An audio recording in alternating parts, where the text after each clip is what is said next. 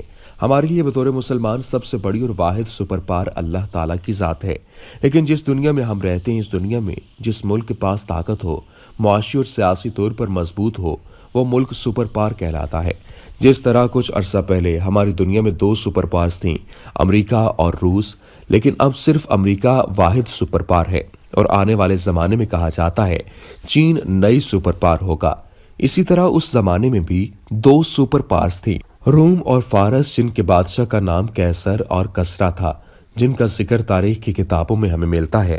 کیسر کی حکومت آج کے فرانس، امریکہ اور باقی یورپی ممالک پر تھی، جبکہ کسرا کی بادشاہت فارس کے علاقے پر تھی، جس میں موجودہ دور کے ممالک شام، یمن، فلسطین اور اس کے آس پاس کے علاقے شامل تھے۔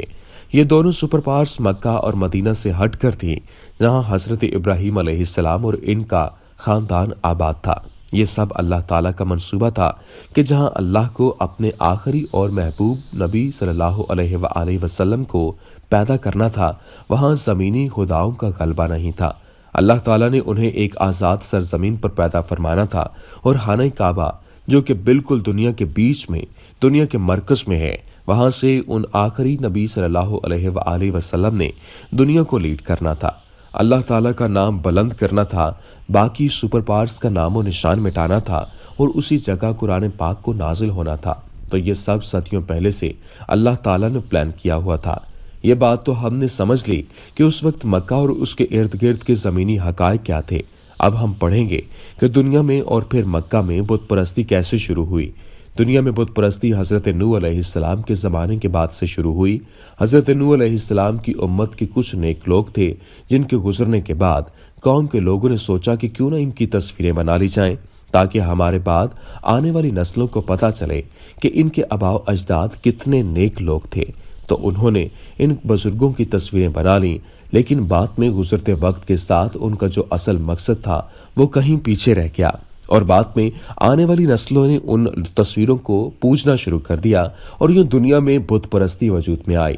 شہر مکہ میں بت پرستی کو ایک آدمی نے وجود دیا جس کا نام عمر بن لہی تھا، اور اس آدمی کا ذکر اللہ کے رسول صلی اللہ علیہ وآلہ وسلم کی ایک حدیث مبارکہ میں آتا ہے کہ ابو ہریرہ رضی اللہ تعالی عنہ نے بیان کیا کہ اللہ کے نبی صلی اللہ علیہ وآلہ وسلم نے فرمایا، میں نے عمر بن لہی خزائی کو دیکھا کہ جہنم میں وہ اپنی انتڑیاں گھسیٹ رہا تھا، اور یہی عمر وہ پہلا شخص ہے جس نے صائبہ کی رسم نکالی۔ بحوالہ صحیح بخاری حدیث نمبر 3521۔ یہ شخص عمر بن لہی خانہ کعبہ کا ایک بہت بڑا اور بارسوخ سردار تھا، اور لوگ اس کی بہت مانتے تھے۔ اس کی ایک خاصیت یہ بھی تھی کہ وہ حاجیوں کی بہت خدمت کرتا تھا، ان کو پانی پلاتا تھا، بلکہ شہد کا شربت بھی پلاتا تھا۔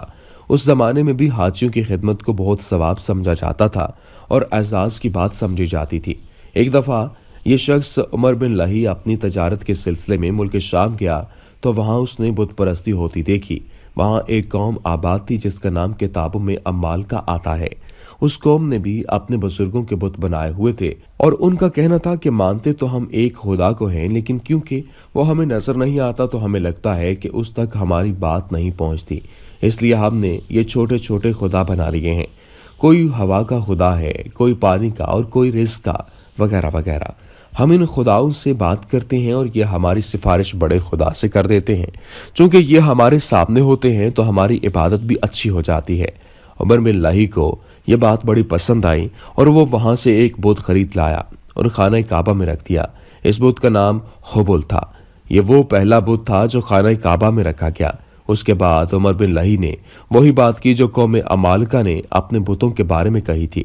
پھر اس نے مکہ کے باقی قبیلوں کو دعوت دی کہ وہ بھی اپنے اپنے بت بنا کر خانہ کعبہ میں لا کر رکھ دیں، لیکن شرط یہ رکھی کہ وہ بت مکہ کی مقدس مٹی سے بنائے جائیں۔ اس طرح مکہ میں بت پرستی شروع ہوئی اور بعد میں جس قبیلے کا بت خانہ کعبہ کے اندر رکھا تھا یہ اس کے لیے بڑے اعزاز کی بات ہوا کرتی تھی۔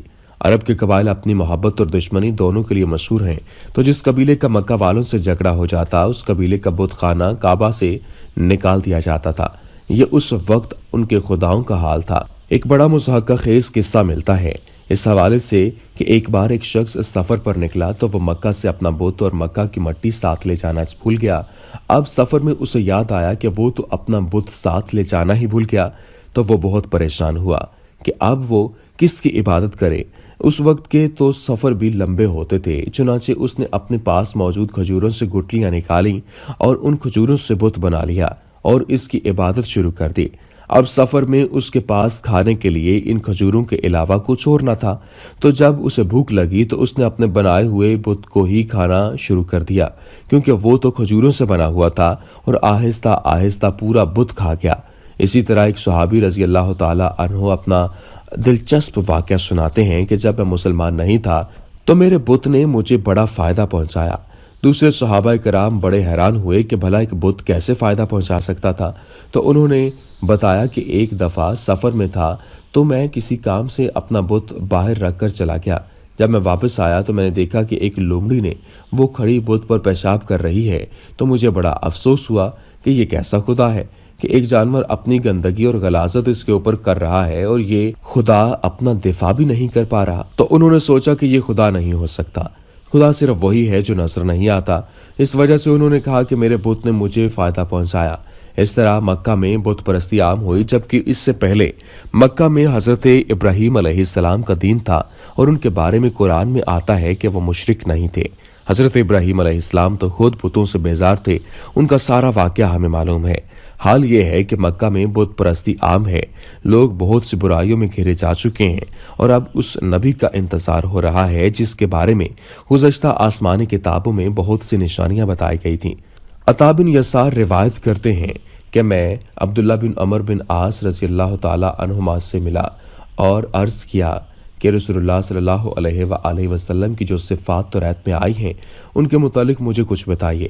انہوں نے کہا کہ ہاں، قسم اللہ کی، آپ صلی اللہ علیہ وآلہ وسلم کی توریت میں بالکل بعض وہی صفات آئی ہیں جو قرآن شریف میں مذکور ہیں، جیسے کہ اے نبی، ہم نے تمہیں گواہ، خوشخبری دینے والا، ڈرانے والا اور ان پڑھ قوم کی حفاظت کرنے والا بنا کر بھیجا ہے۔ تم میرے بندے اور میرے رسول ہو، میں نے تمہارا نام متوکل رکھا ہے۔ تم نہ بدخو ہو، نہ سخت دل ہو اور نہ بازاروں میں شور و غل مچانے والے۔ اور توریت میں یہ بھی لکھا ہوا ہے کہ وہ میرا بندہ اور رسول برائی کا بدلہ برائی سے نہیں لے گا بلکہ معاف اور درگزر کرے گا۔ اللہ تعالیٰ اس وقت تک اس کی روح قبض نہیں کرے گا جب تک ٹیڑھی شریعت کو اس سے سیدھی نہ کرا لے، یعنی لوگ لا الہ الا اللہ نہ کہنے لگیں، اور اس کے ذریعے وہ اندھی آنکھوں کو بینا، بہرے کانوں کو شنوا اور پردہ پڑے ہوئے دلوں کے پردے کھول دے گا۔ بحوالہ صحیح بخاری حدیث نمبر 2041۔ تو اب اللہ تعالیٰ جو آپ صلی اللہ علیہ وآلہ وسلم کے لیے نسل چنی وہ حضرت ابراہیم علیہ السلام کے بیٹے حضرت اسماعیل علیہ السلام سے چلی۔ وہ قبیلہ کنانہ تھا، اور کنانہ میں بھی جو سب سے اعلیٰ قبیلہ تھا وہ قریش تھا، اور قریش میں سب سے اعلیٰ بنو ہاشم کے لوگ تھے، اور بنو ہاشم میں سب سے اعلیٰ خاندان عبد المطلب کا تھا، اور اسی خاندان سے ہمارے محبوب نبی کریم صلی اللہ علیہ وآلہ وسلم کا تعلق تھا، یعنی اللہ تعالیٰ نے آپ کو اعلیٰ میں سے بھی اعلیٰ سے چنا۔ سبحان اللہ۔ ابو ہریرہ رضی اللہ تعالیٰ عنہ بیان کرتے ہیں کہ نبی کریم صلی اللہ علیہ وآلہ وسلم نے فرمایا کہ میں آدم علیہ السلام سے لے کر برابر آدمیوں کے بہتر کرنوں میں ہوتا ہوا آیا ہوں، یعنی شریف اور پاکیزہ نسلوں میں، یہاں تک کہ وہ